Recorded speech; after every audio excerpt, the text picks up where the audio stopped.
سیر تیسرے درویش کی۔ یہی تیرا مجرا ہے، اس کے اوپر جتنی محنت تو کرے گا ویسا ہی انعام اور سرفرازی پاوے گا۔ غرض وہ جرا بموجب ارشاد ملکہ کے تگ و دو کر کے ایک چلے میں نہلا دھلا مجھے حضور میں لے گیا۔ ملکہ نے پوچھا کہ اب تو کچھ کسر باقی نہیں رہی۔ میں نے کہا کہ آپ کی توجہ سے اب ہٹا کٹا ہوں۔ تب ملکہ نے ایک خلت اور بہت سے روپے جو فرمائے تھے بلکہ اس سے بھی دو چند عطا کیے اور رخصت کیا۔ میں نے وہاں سے سب رفیق اور نوکر چاکروں کو لے کر کوچ کیا۔ جب اس مقام پر پہنچا سب کو کہا تم اپنے وطن کو جاؤ، اور میں نے اس پہاڑ پر یہ مکان اور اس کی صورت بنا کر اپنا رہنا مقرر کیا، اور نوکروں اور غلاموں کو موافق ہر ایک کی قدر کے روپے دے کر آزاد کیا، اور یہ کہہ دیا کہ جب تلک میں جیتا رہوں میرے قوت کی خبر گیری تمہیں ضرور ہے، آگے مختار ہو۔ اب وہی اپنی نمک ہلالی سے میرے کھانے کی خبر لیتے ہیں، اور میں بخاطر جمع اس بت کی پرستش کرتا ہوں۔ جب تلک جیتا ہوں میرا یہی کام ہے۔ یہ میری سرگزشت ہے جو تو نے سنی۔ یا فقراء، میں نے یہ ماجرا سنتے سے اس قصے کے کفنی گلے میں ڈالی اور فقیروں کا سا لباس کیا، اور اشتیاق میں فرنگ کے ملک کے دیکھنے کے روانہ ہوا۔ کتنے ایک عرصے میں جنگل پہاڑوں کی سیر کرتا ہوا مجنوں اور فرہاد کی صورت بن گیا۔ آخر میرے شوق نے اس شہر تلک پہنچایا۔ گلی کوچے میں باولا سا پھرنے لگا۔ اکثر ملکہ کے محل کے آس پاس رہا کرتا، لیکن کوئی ڈھب ایسا نہ ہوتا جو وہاں تلک رسائی ہو۔ عجب حیرانی تھی کہ جس واسطے یہ محنت کشی کر گیا وہ مطلب ہاتھ نہ آیا۔ ایک دن بازار میں کھڑا تھا کہ ایک بارگی آدمی بھاگنے لگے اور دکاندار دکانیں بند کر کے چلے گئے۔ یا وہ رونق تھی یا سنسان ہو گیا۔ ایک طرف سے ایک جوان رستم کا سا کھلا جبڑا شیر کی مانند گونجتا اور تلوار دو دستی جھاڑتا ہوا ذرا بدتر گلے میں اور ٹوپ جھلم کا سر پر اور تمنچے کی جوڑی کمر میں کیفی کی طرح بکتا جھکتا نظر آیا، اور اس کے پیچھے دو غلام بنات کی پوشاک پہنے ایک تابوت مخمل کا شانی سے مڑا ہوا سر پر لیے چلے آتے ہیں۔ میں نے یہ تماشا دیکھ کر ساتھ چلنے کا قصد کیا۔ جو کوئی آدمی میری نظر پڑتا مجھے منع کرتا، لیکن میں کب سنتا ہوں۔ رفتہ رفتہ وہ جوان مرد ایک عالیشان مکان میں چلا، میں بھی ساتھ ہوا۔ اس نے پھرتے ہی چاہا کہ ایک ہاتھ مارے اور مجھے دو ٹکڑے کرے۔ میں نے اسے قسم دی کہ میں بھی یہی چاہتا ہوں۔ میں نے اپنا خون معاف کیا، کسی طرح مجھے زندگی کے عذاب سے چھڑا دے کہ نہایت بتنگ آیا ہوں۔ میں جان بوجھ کر تیرے سامنے آیا ہوں، دیر مت کر۔ مجھے مرنے پر ثابت قدم دیکھ کر خدا نے اس کے دل میں رحم ڈالا اور غصہ بھی ٹھنڈا ہوا۔ بہت توجہ اور مہربانی سے پوچھا کہ تو کون ہے اور کیوں زندگی سے بیزار ہوا ہے؟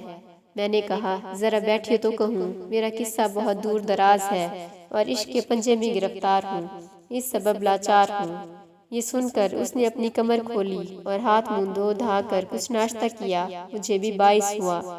جب فراغت کر کے بیٹھا بولا کہ تجھ پر کیا گزری؟ میں نے سب واردات اس پیر مرد کی اور ملکہ کی اور اپنے وہاں جانے کی کہہ سنائی۔ پہلے سن کر رویا اور یہ کہا کہ اس کم بخت نے کس کس کا گھر کھالا، لیکن بھلا تیرا علاج میرے ہاتھ میں ہے۔ مطلب ہے کہ اس آسی کے سبب سے تو اپنی مراد کو پہنچے، اور تو اندیشہ نہ کر اور خاطر جمع رکھ۔ حجام کو فرمایا کہ اس کی حجامت کر کے تمام کروا دے۔ ایک جوڑا کپڑا اس کے غلام نے لا کر پہنایا۔ تب مجھ سے کہنے لگا کہ یہ تابوت جو تو نے دیکھا ہے اسی شہزادہ مرحوم کا ہے جو قفس میں مقید تھا۔ اس کو دوسرے وزیر نے آخر مکر سے مارا۔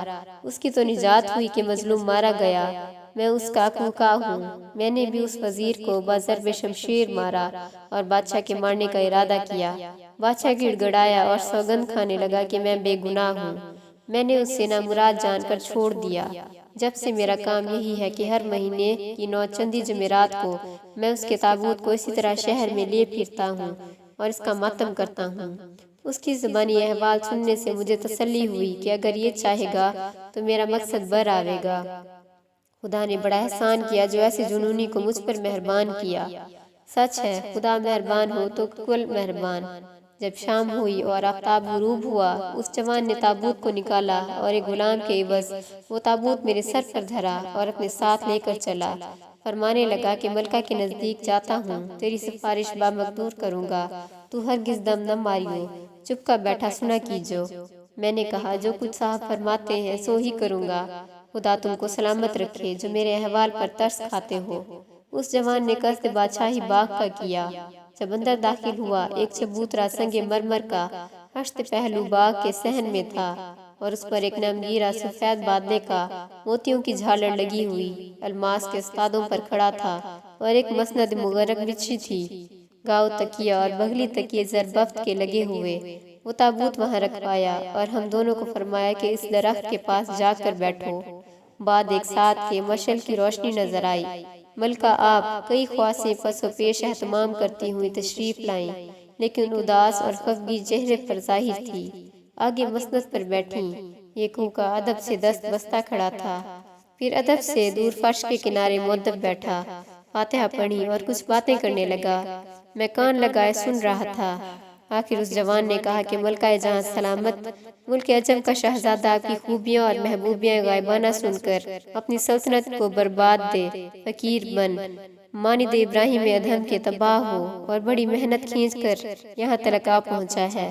سائیں تیرے کار نے چھوڑا شہر بلخ اور اس شہر میں بہت دنوں سے حیران اور پریشان پھرتا ہے۔ آخر وہ قصد مرنے کا کر کے میرے ساتھ لگ چلا۔ میں نے تلوار سے ڈرایا، اس نے گردن آگے دھر دی اور قسم دی کہ اب میرا یہی چاہتا ہوں، دیر مت کر، غرض تمہارے عشق میں ثابت ہے۔ میں نے خوب آزمایا، سب طرح پورا پایا۔ اس سبب سے اس کا مذکور میں درمیان میں لایا۔ اگر حضور سے اس کے احوال پر مسافر جان کر توجہ ہو تو خدا ترسی اور حق شناس سے دور نہیں۔ یہ ذکر ملکہ نے سن کر فرمایا، کہاں ہے؟ اگر شہزادہ ہے تو کیا مذائقہ، روبرو آوے۔ وہ کوکا وہاں سے اٹھ کر آیا اور مجھے ساتھ لے کر گیا۔ میں ملکہ کے دیکھنے سے نہایت شاد ہوا، لیکن عقل و ہوش برباد ہوئے۔ عالم سکوت کا ہو گیا۔ یہ ہوا نہ پڑا کہ کچھ کہوں۔ ایک دم میں ملکہ سدھاری اور کوکا اپنے مکان کو چلا۔ گھر آ کر بولا کہ میں نے تیرے سب حقیقت اول سے آخر تک ملکہ کو کہہ سنائی اور سفارش بھی کی۔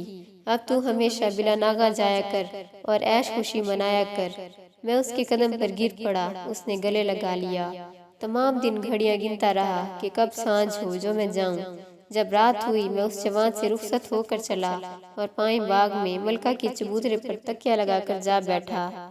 بعد ایک گھڑی کے ملکہ تن تنہا ایک خواص کو ساتھ لے کر آہستہ آہستہ کر مسند پر بیٹھیں۔ خوش طالی سے یہ دن میسر ہوا۔ میں نے قدم بوس کیا۔ انہوں نے سر میرا اٹھا لیا اور بولی کہ اس فرصت کو غنیمت جان اور میرا کہا مان، مجھے یہاں سے لے نکل، کسو اور ملک چل۔ میں نے کہا چلیے۔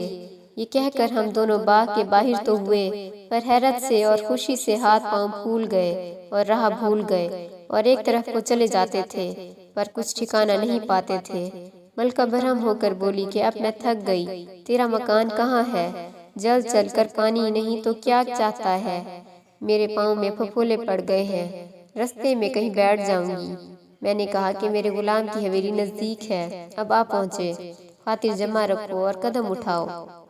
جھوٹ تو بولا، پر دل میں حیران تھا کہ کہاں لے جاؤں۔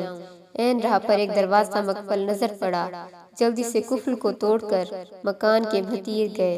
اچھی حویلی، فرش بچھا ہوا، شراب کے شیشے بھرے کرینے سے طاق میں دھرے اور باورچی خانے میں نان کباب تیار تھے۔ ماندگی کمال ہو رہی تھی۔ ایک گلابی شراب پرتگالی کی اس قزق کے ساتھ لی۔ جب اس چین سے صبح ہوئی، شہر میں غل مچا کہ شہزادی غائب ہوئی۔ محلہ محلہ کوچہ کوچہ منادی پھرنے لگی اور کٹنیاں اور ہرکارے چھوٹے کہ جہاں سے ہاتھ آوے پیدا کریں، اور سب دروازوں پر شہر کے بادشاہی غلاموں کی چوکیاں بیٹھی۔ گزربانوں کو حکم ہوا کہ بغیر پروانگی چیونٹی شہر کے باہر نہ نکل سکے۔ جو کوئی ملکہ کا سراغ لاوے گا، 1000 اشرفی اور خلعت انعام پاوے گا۔